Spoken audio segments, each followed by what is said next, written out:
ఏదైతే మతపరమైన రిజర్వేషన్ 4% మరొకసారి నేను పునరుద్ఘాటిస్తున్నాను.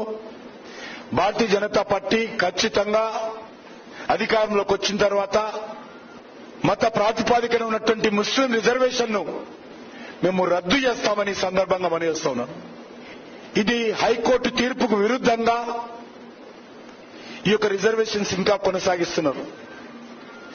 हमने तय किया है कि भारतीय जनता पार्टी की सरकार बनते ही ये 4% मुस्लिम आरक्षण हम समाप्त कर देंगे और ये 4% मुस्लिम आरक्षण का जो सीट बचता है वो एसटी, ओबीसी और एसटी में देकर उनको न्याय करने का काम ये भारतीय जनता पार्टी की सरकार करेगी.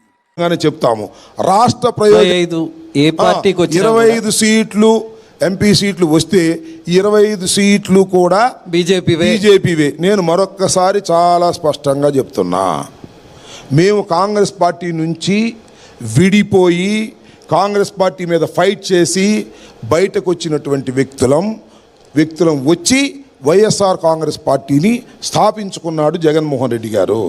మేము కాంగ్రెస్ పార్టీకి ఎప్పుడూ కూడా వ్యతిరేకంగానే పనిచేస్తాము.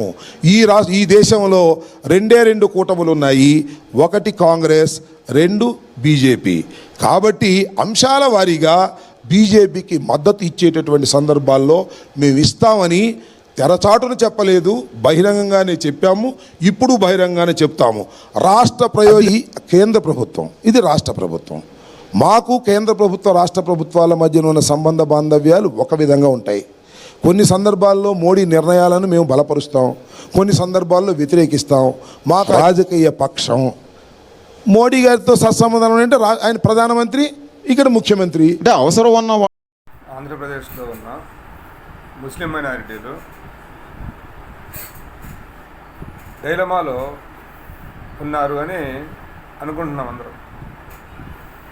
కానీ ముస్లిం మైనారిటీ డైలమాలో ఉన్నారే తప్ప రాజకీయ పార్టీల వాళ్ళు క్లియర్గా ఉన్నారు. విన్నారు గంబటి రాంబాబు గారు ఏం చెప్పారు, 25కి 25 సీట్లు కూడా బీజేపీకే అని ఖరాఖండిగా కుండ బదులు కట్టారు. మరి 4% ముస్లిమ్స్కు ఉన్న రిజర్వేషన్ తీసేస్తాము అని ఖరాఖండిగా తెలంగాణ రాష్ట్రంలో కిషన్ రెడ్డి గారు చెప్పారు, అమిత్ షా గారు చెప్పారు. అది తెలంగాణలో చెప్పినా బీజేపీకి గెలిస్తే ఏపీలో అయినా వర్తిస్తుంది. అది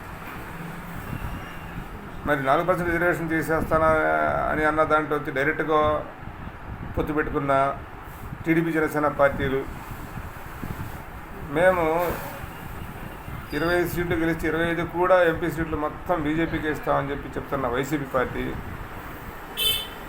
వీళ్ళకి ఇప్పుడన్నా మనం వాళ్ళు అలా అంత క్లియర్గా ఉన్నారు.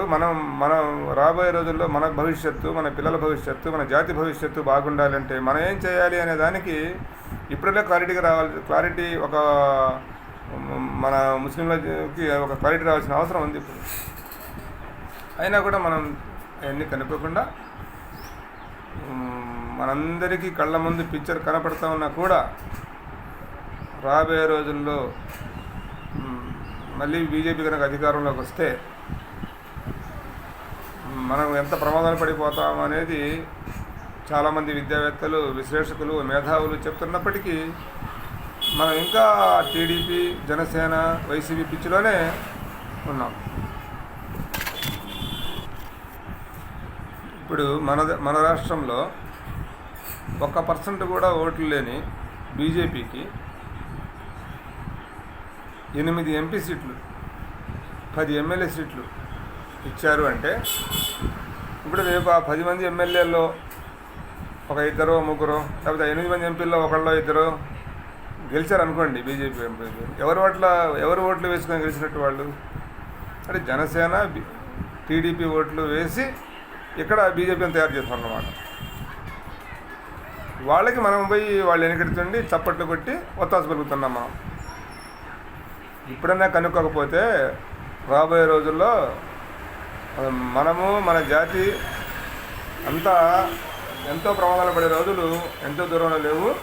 ఇది మాత్రం కనుక్కొని తిరిగారు. వైసీపీతో తిరగండి, జనసేనతో తిరగండి, టీడీపీతో తిరగండి, కానీ ఓటేసేటప్పుడు మాత్రం ఇవన్నీ ఆలోచించి ఇవన్నీ గుర్తు తెచ్చుకొని దాన్ని బట్టి ఓటేయండి. Thank you.